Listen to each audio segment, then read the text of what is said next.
Arrivé à la radio, j'étais menotté toujours.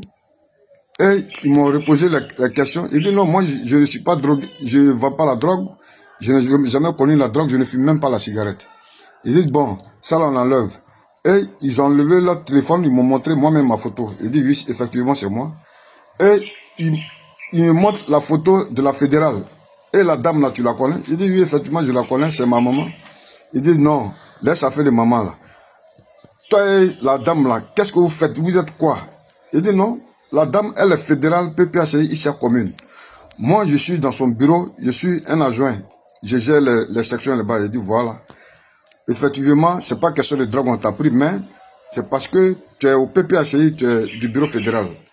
Donc, c'est à toi, la fédérale envoie de l'argent pour refaire un recrutement de milices et acheter les armes. Il dit non. Mais ce que vous dites là, mais vous m'apprenez des choses que je ne connais pas. Ils disent, mais, et l'argent qu'elle t'a envoyé, non, elle a une plantation qu'elle m'a confiée que je gère. L'argent qu'elle envoie, c'est pas des grandes sommes. Des sommes de 300 000, 400 000. Je prends ça pour lui payer les manœuvres dans son champ, dans son campement, qui saigne son EVA. Et c'est comme ça, ils m'ont gardé. J'étais menotté, mes bras se sont enflés, tout et tout. Hein? J'ai des bras enflés, des cicatrices, des plaies, tout ça. Vous voyez ça? C'est des plaies. Voilà. Voilà.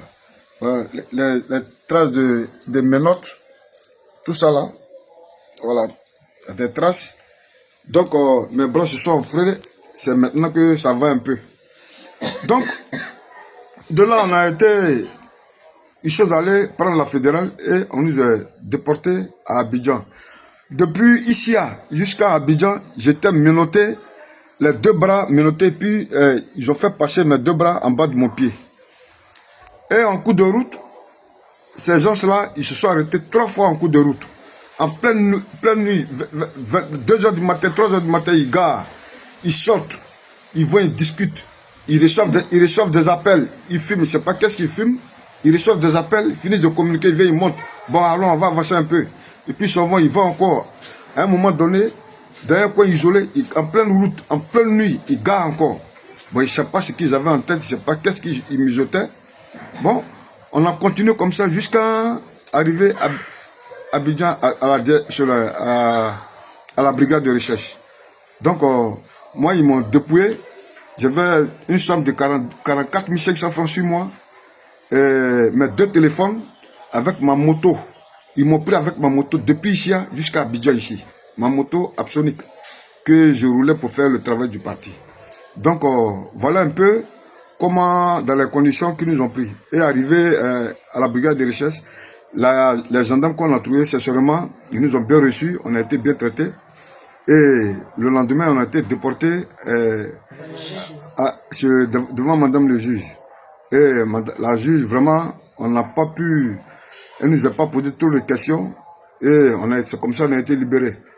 Donc, je remercie la direction du parti. Je remercie personnellement notre coordonnateur régional, qui est M. Lago Modeste, qui n'a pas cessé depuis notre arrestation, qui est au four au moulin, qui n'a pas pu dormir.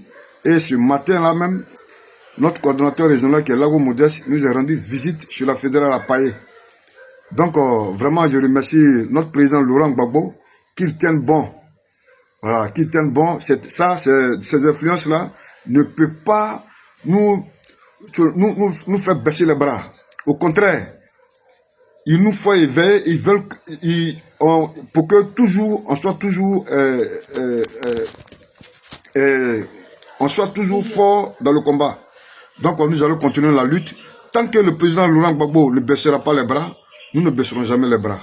On sera toujours avec lui. Et moi-même, personnellement, quand je serai ici, je vais faire cette mobilisation pour dire que l'arrestation d'un homme politique, c'est le chemin. Ça, on n'a pas peur de ça, puisque le président Laurent Gbagbo, même notre leader, il est victime depuis 90. Donc ça ne nous surprend pas. Donc je remercie le président Laurent Gbagbo, je remercie tout le parti, je remercie tout le monde. Vraiment merci, c'est grand Bernard.